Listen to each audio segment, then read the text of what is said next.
ओम गण गणपते नमः। जय माँ लक्ष्मी। दोस्तों, आज मैं आपको माघ मास महात्म्य के 11वें अध्याय की कथा सुनाने जा रही हूँ। यमदूत कहने लगे कि हे वेश्ये, मनुष्य को सदैव शालिग्राम की शिला में तथा व्रज या कीट चक्र में भगवान वासुदेव का पूजन करना चाहिए, क्योंकि सब पापों का नाश करने वाले, सब पुण्यों को देने वाले तथा मुक्ति प्रदान करने वाले भगवान विष्णु का इसमें निवास होता है। जो मनुष्य शालिग्राम की शिला या हरि चक्र में पूजन करता है, वह अनेक मंत्रों का फल प्राप्त कर लेता है।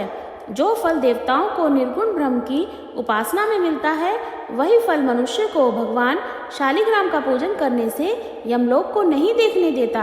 भगवान को लक्ष्मी जी के पास अथवा वैकुंठ में इतना आनंद नहीं आता जितना शालिग्राम की शिला या चक्र में निवास करने में आता है।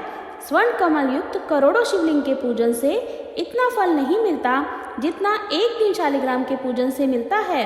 भक्ति पूर्वक शालिग्राम का पूजन करने से विष्णु लोक में वास करके मनुष्य चक्रवर्ती होता है। काम, क्रोध, लोभ, मोह, अहंकार से युक्त होकर भी मनुष्य शालिग्राम का पूजन करने से वैकुंठ में प्रवेश करता है। जो मनुष्य शालिग्राम का पूजन करते हैं, वह प्रलय काल तक स्वर्ग में वास करते हैं। जो दीक्षा, नियम और मंत्रों से चक्र में बलि देता है, वह निश्चय करके विष्णु लोक को प्राप्त होता है। जो शालिग्राम के जल से अपने शरीर को अभिषेक करता है, वह मानो संपूर्ण तीर्थों में स्नान करता है।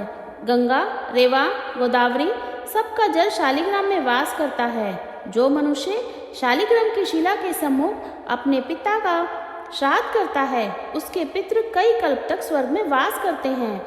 जो लोग नित्य शालिग्राम की शिला का जल पीते हैं, उनके हजारों हजारों बार पंचगव्य पीने से क्या प्रयोजन।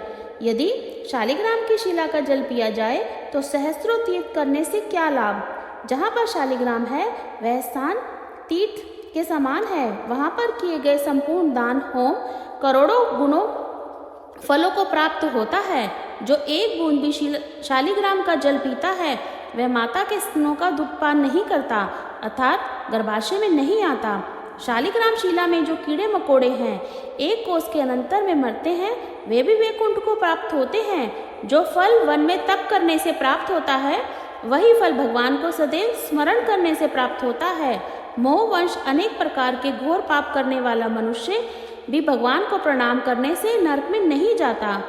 संसार में जितने भी तीर्थ और पुण्य स्थान हैं, वे भगवान के केवल नाम मात्र के कारण से ही प्राप्त हो जाते हैं। यहीं पर माघ मास महात्म्य का 11वां अध्याय समाप्त होता है। धन्यवाद।